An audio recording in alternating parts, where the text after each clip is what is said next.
الحمد لله نحمده ونستعينه ونستغفره ونعوذ بالله من شرور أنفسنا ومن سيئات أعمالنا من يهده الله فلا مضل له ومن يضلله فلا هادي له ونشهد أن لا إله إلا الله وحده لا شريك له ونشهد أن سيدنا ومولانا محمدا عبده ورسوله صلى الله تعالى عليه وعلى آله وأصحابه وسلم. أما بعد فأعوذ بالله من الشيطان الرجيم. بسم الله الرحمن الرحيم. للرجال نصيب مما ترك الوالدان والأقربون وللنساء نصيب مما ترك الوالدان والأقربون مما قل منه أو كثر نصيبا مفروضا.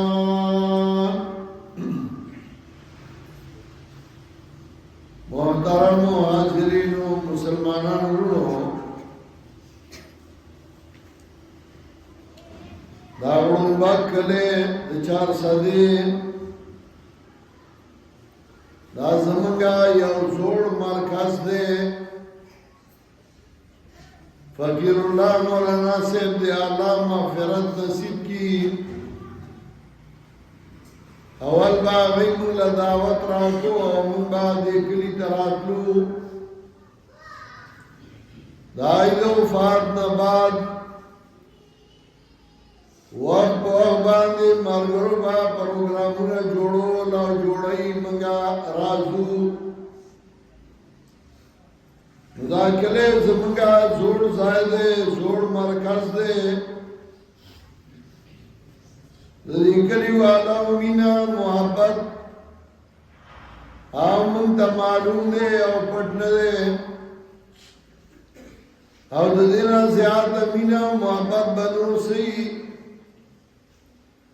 چه زمنگا دے او کشر وادو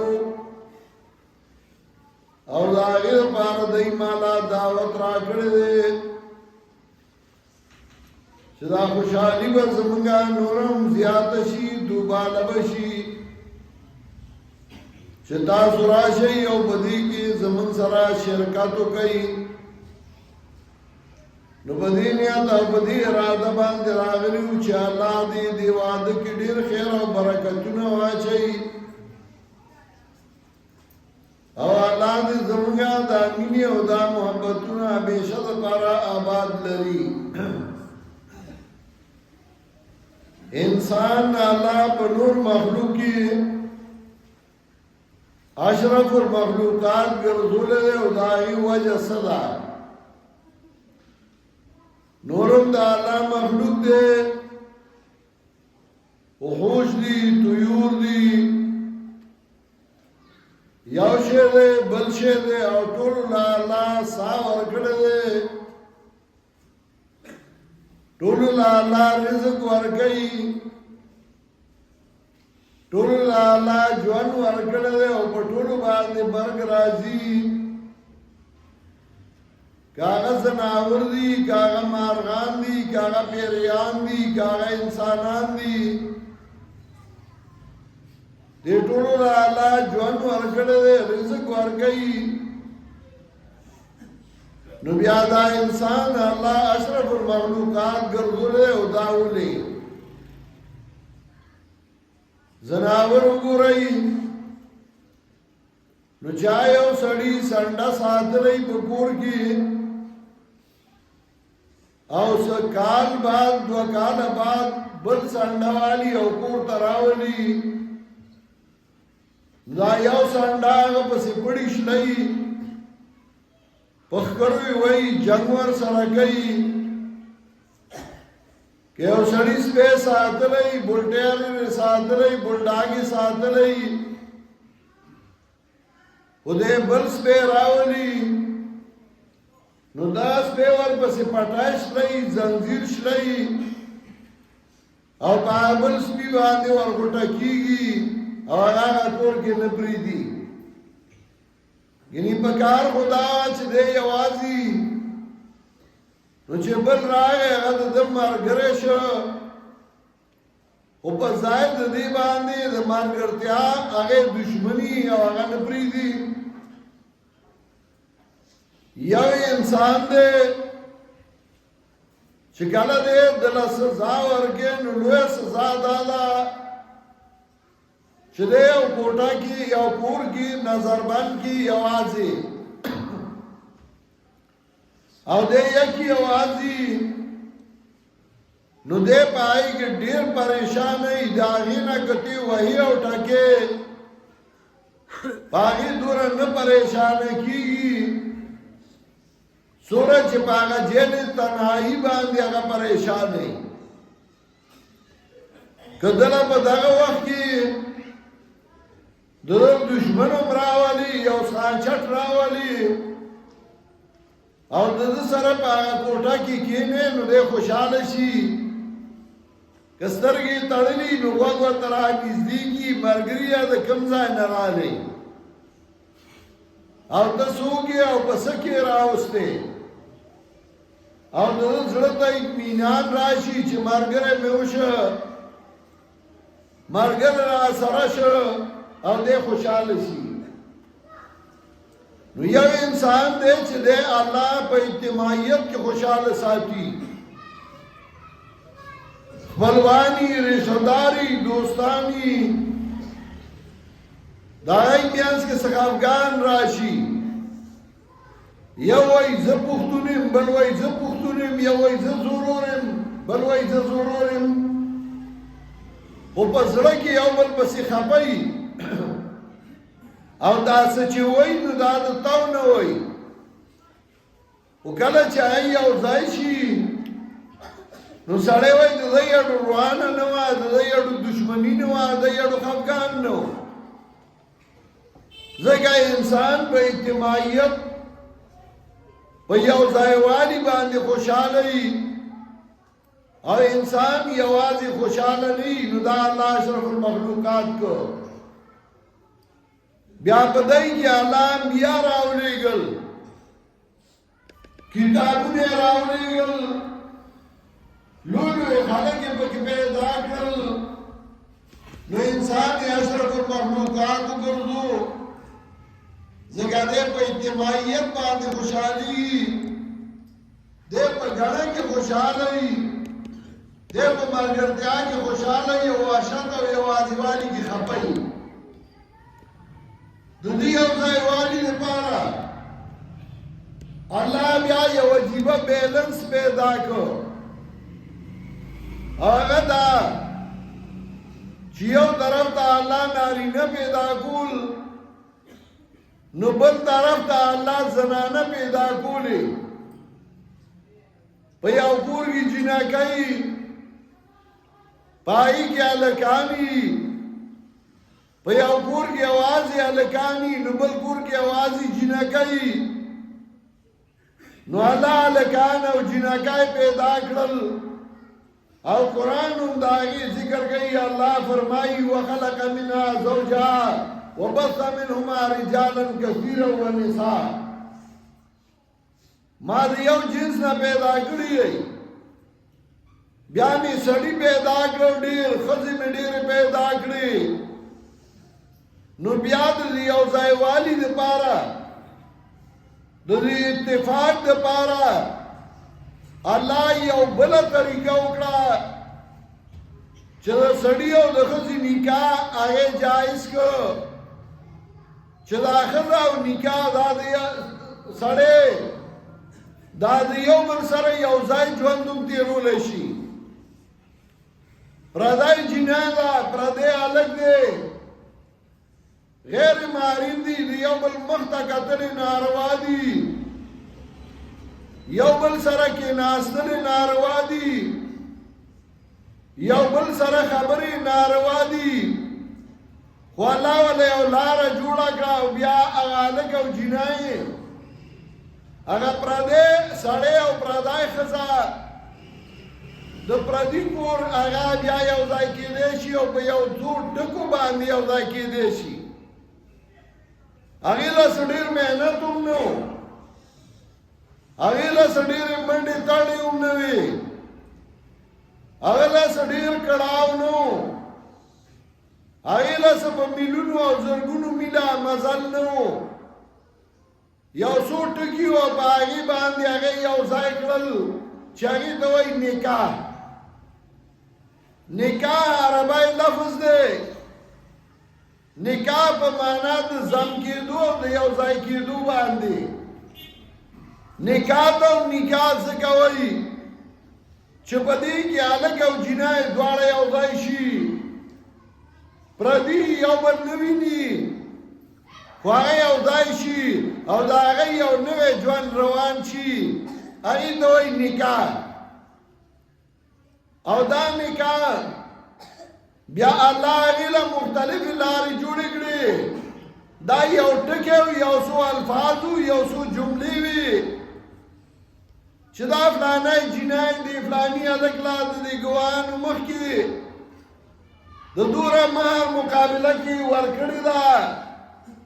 هغه وایي ما قبوله کړې ده، خبره خلاصه شوه. او که چېرته د دوی دا اتفاق د دوی دا مینه او محبت نه جوړېده نو بیا هم څه ګران کار ورته جوړ نه کړ، لنډې او څو خبرې وکړې چې هغه لفظ د توی او د لام او د الف او د کاف دی چې په هغې باندې بس جدا شي. د دې مقصد خو اتفاق و، مینه وه، اتحاد و، چې تاسو کې مینه نشته، اتفاق نشته، اتحاد نشته، د ښځې خاوند به دې شي او د خاوند ښځه به دې شي. ښځه خاوند ته بد ګوري او وایي ځه چېرته روک شه سړیه بل بله لاړ شه، موږ دې په اور کې ودرولي یو. خاوند ښځې ته بد ګوري، وایي څه مصیبت یې راته تر غاړې کړی. نو بیا الله وله یوه جایزه لار جوړه کړه چې دا خو اتفاق او اتحاد و چې هغه نشي کېدی نو جدا شئ. او قرآن کې الله د هغې ذکر وکړ وجعل بینکم مودة ورحمه. الله ښځې او سړي پیدا کړل، ښځه او خاوند یې پیدا کړل او د هغې په منځ کې مینه، د هغې په منځ کې دوستي، د هغې په منځ کې مهرباني بیا واچوله. نو هسې یو بل نه پېژني، او چې کله واده وشي هر یو شی زړېږي او یو وخت کې د سړي زړه ډک شي، موړ شي تېنه. که یو سړي له هر روز چرګ په غوړو کې سوچه غوړو کې سورکې په درېیم ورځ وایي مړه تا خو هر روز یې راله مصیبت جوړ کړی، ما له ساګ راړئ، ما له ټنډې پخې که. زړه والا ووایي یو ښځه او خاوند دي چې د ښځې نه د خاوند زړه نه تورېږي او د خاوند د ښځې نه زړه نه تورېږي، بلکې هغه مینه رس تر رسه زیاتېږي او په یو بل مهرباني زیاتېږي. نو داسې حال ته بیا ورسي چې ابی بابای نو چې ابی له څوک څه ورکړي نو هغې غلی غوندې پلاو سره وتړي وایي دا به د وړو پلار نه وړمه، چې بابا باندې خواږه ولګي نو هغه ځان سره غلي غوندې راغستي، چې کور ته راشي وایي و جینۍ راشه تاله مې دا راوړي، بوډۍ ته جینۍ وایي. مینه نوره زیاتېږي رس تر رسه، هغه محبت نور زیاتېږي رس تر رسه. دا د الله یو ډېره خصوصي مهرباني وه چې الله وایي وجعل بینکم مودة ورحمه ستاسو منځ کې مینه واچوله ستاسو منځ کې مهرباني واچوله خو دا ټول څیزونه چې راځي نو د هغې دپاره یو طریقه وه چې په هغه طریقه یې نو مینه راشي ورنه د انګریزانو هم نکایي ښځه ځان له ګټي خاوند ځان له ګټي نو چې ښځه د ډیوټۍ نه راشي نو هغه ځان له پخوي او چې خاوند د ډیوټۍ نه راشي نو هغه ځان له پخوي ښځه خاوند ته نه ده اوزګار او خاوند ښځې ته نه ده اوزګار بچی مور پلار ته نه دي اوزګار ور سانټر کې داخل کی امور پلار بچو ته نه اوزګار نو دې مې په نرسري کې داخل کړی دی نرسري کې څه کوي لبې کوي ټانګي وته هي موټر کی ای سره لبې کې ځان ته خلاص کړی دا مینا او دا محبت الله راضي چې د پیغمبر پاک طریقې پکې او رسول الله صلی الله علیه وسلم وایي النکاح من سنتی فمن رغب عن سنتی فلیس منی النکاح ولولا مادیر علاد زینی آغا نکاح چې هغه ما کړو نو هغه زما طریقه وه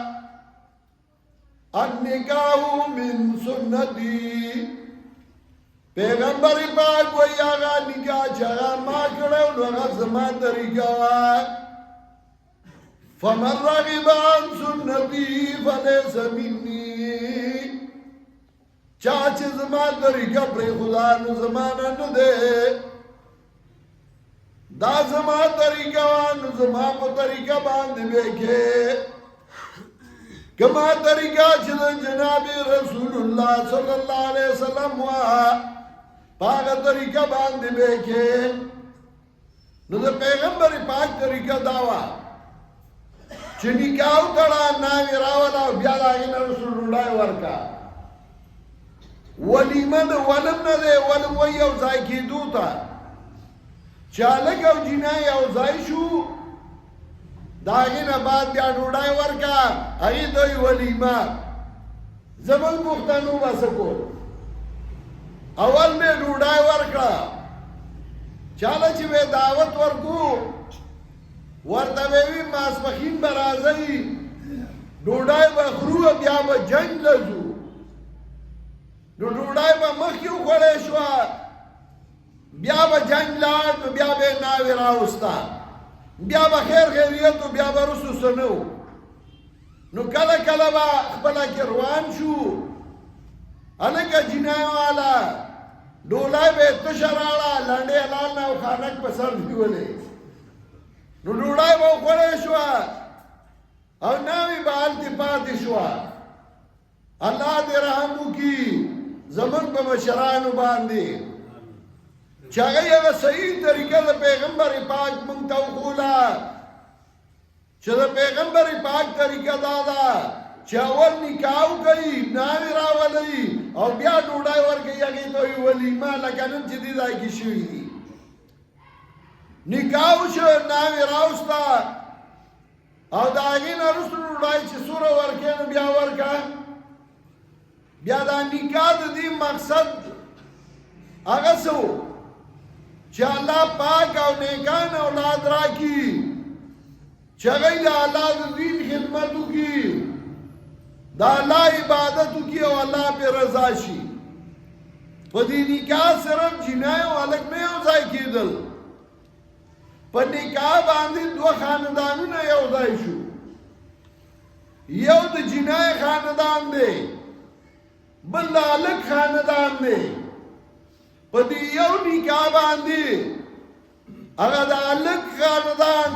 او د جینۍ خاندان یو ځای شو نو دا هلک نه چې تپوس وکړي وایي دا څوک دی وایي دا مې د پټکي خپل دی چې د پلار د طرف نه وي چې وایي دا څوک دی دا مې وایي د پنسي خپل دی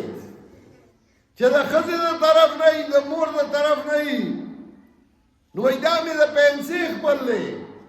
او دا مې د پټکي خپل دی نو پینساو پاټکی چې دواړه یو ځای شي دي ته وایي پښتو چې پاټکی او پینسا دواړه یو ځای نو دې ته وایي پښتو زموږ پښتانو به څه کول چې هلک به اسخر کور چېرته نوم اخیسته او یا به هغه طرف ته ته نو هغه ډېر لوی مجرم و او په پښتنو کې به هغه ته بیا دال او لام او هی لیکله ځکه یې دا بې غیرته دی د اسخر کور ډېر خیال ساتي نبی علیہ السلام 9 بیبیانې کړې وي نورو عام مسلمانانو لا څلور جایز وي چې انصاف کولی شي و انصاف یې څوک نشي کولی ګوره فواهده الله وایي یوه پوره ده او انصاف یې څوک نشي کولی خو پیغمبر پاک 9 بیبیانې کړې وي که هغه د شهوت د وجې کولی نو بیا به یې جیناکای کړې وي نو هغه یا کونډې کړي دي او یا یې پرېښودې کړي دي خو دا د دې وجې نه چې زما د پنسې خپل زیات شي سرګنۍ مې زیاتې شي نو هغوی به ما سره په دین کې ملګرتیا کوي ځکه کله کله د پټکي خپل وایي زما ستا یو وینه زه به تا سره ګورم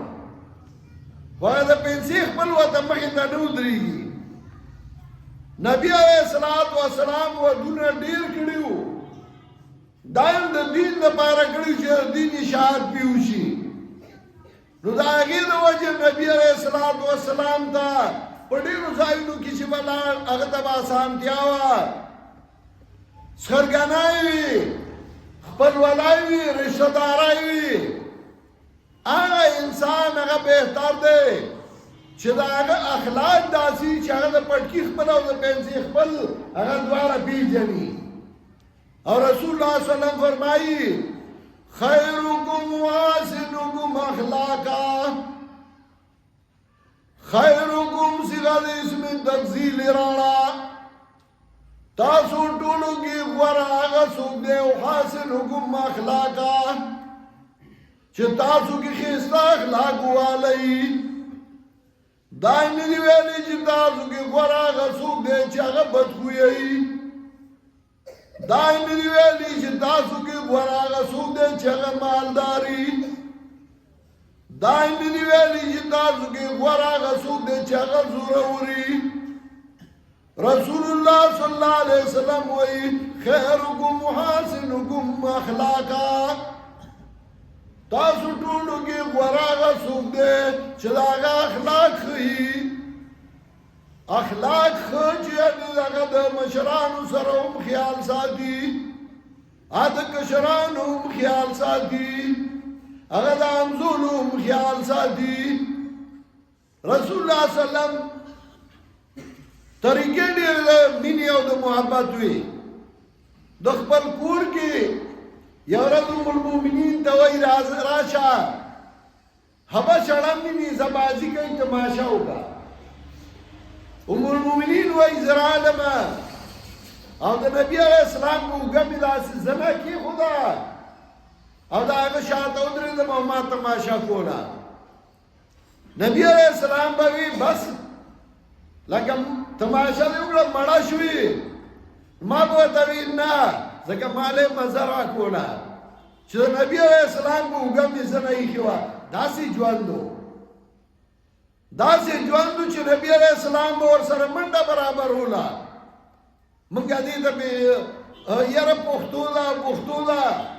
زموږ یو وزیر تبلیغ کې تللی و هلته ورته امیر صاحب وي چې کور ته لاړ شم ته وایي چې السلام علیکم نو هغه وي ښه چې راغی اول جومات ته لاړ 2 رکعات یې نفل وکړل چې کور ته ته کوڅه کې وي السلام علیکم د ښځه یې دننه وتښتېده وي دا دیلا څه کوي زموږ د پښتنو ژوند تباه شوی نه د ژوند په خواږو پوه شو نه ښځه د خاوند په خواږو نه خاوند د ښځې په خواږو هغه ناجایز ځان ته پښتو ګرځولې وه جایز ځان ته ناروا ګرځولي وو زما مهربان ما چې کوم آیت لوستی و پای کې هم الله د سړو او د ښځو ذکر کوي الله فرمایي للرجال نصیب مما ترك الوالدان والاقربون د پارا د سړو حصہ دا غنا چې مور او پلار پرېښودي خپلوانو پرېښودي وللنساء نصیب مما ترك الوالدان والاقربون د ښځو دپاره حصہ دا غنا چې پرېښودي مور او پلار خپلوانو څه مطلب د پلار په جایداد کې د پلار په مال کې څنګه چې د زوی حصہ ده نو د لور هم حصہ ده د زوی حصہ زیاته ده د لور حصہ نیمه ده خو د لور سره زیاته نه ده ځکه لور له د خاوند په مال کې حصہ پارسنګ مقرر پوره کړی دی دا نه چې لور سره زیاته دی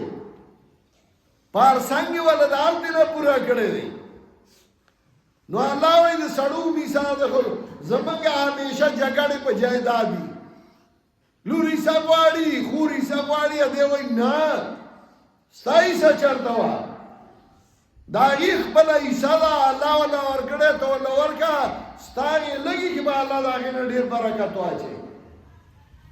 که یو خور وایي زه د رور نه نالمه زما رور دی خیر دی زه ورته پرېږدمه یا پرېږده ځان له دې کري او ریبي چې زما د رور په کور کې د چیل کوزولو ځای نو د هغې خوښه ده خو که هغه حصه وغواړي نو هغې له الله حصه ورکړې ده بیا ورله ورکړه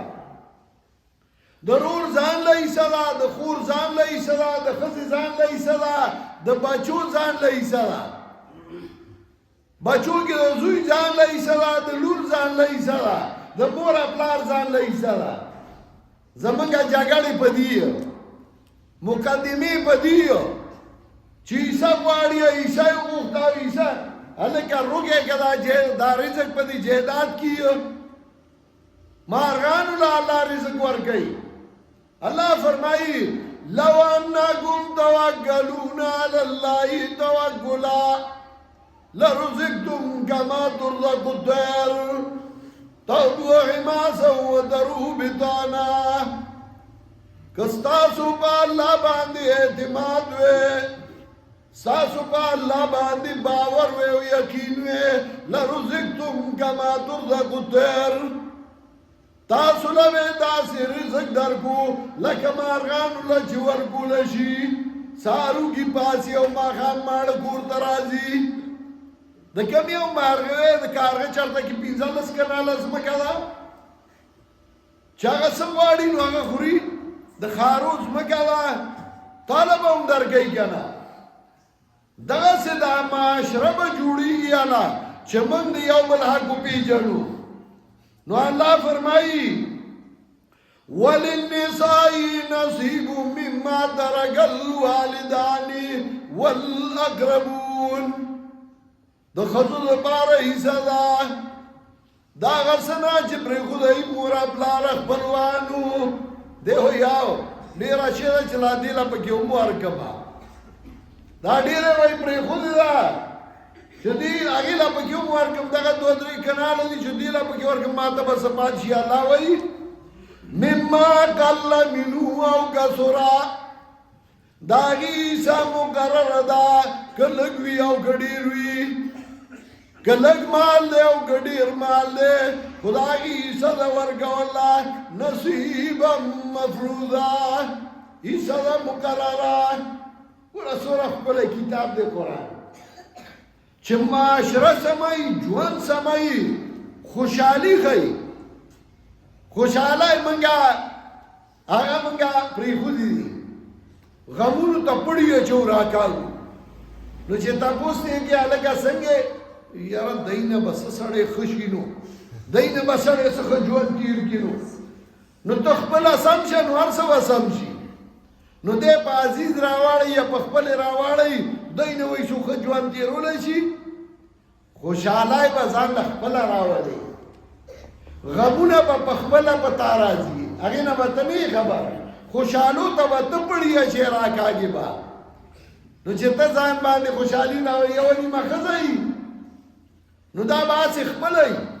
خوشحاله به وي او چې چا کره واده نو دا به جنگ جوړ کی ما ته کوریجو کې وخه کمه واچولا اجان به جوړ کی خوشحالي به ورسکور کی پزان پاغی به خوشحالي ورسکور کی خوشحالي ځان لراولا د غم خبرې مخې ته کو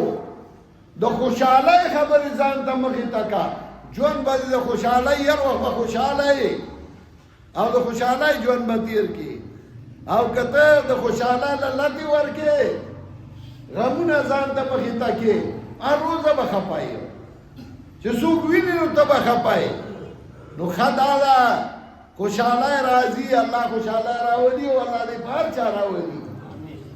په دایو الله خوشحالي راوستي دا واده وشو ناوی کور ته رااله د خوشحالۍ کور شو دو خاندانونه دو کورونه یو ځای شو الله دې په دې کې ډېر مینه او محبت واچوي او الله دې دا کور ډېر د خیر او د برکت وګرځوي دا کوم ملګري چې تکلیف یې کړی دی راغلي دي الله دې ټولو له اجر عظیم ورکړي او الله دې زموږ ټولو نه هغه اعمال څرګند کړي چې الله پرې رضا شي د بعضې ملګرو څه دشمنۍ ترهګنۍ دي دعا وکړئ چې الله هغه ختمې کړي او الله په دوستۍ باندې بدلې کړي د چا کورونو کې بیماران دي الله دې شفا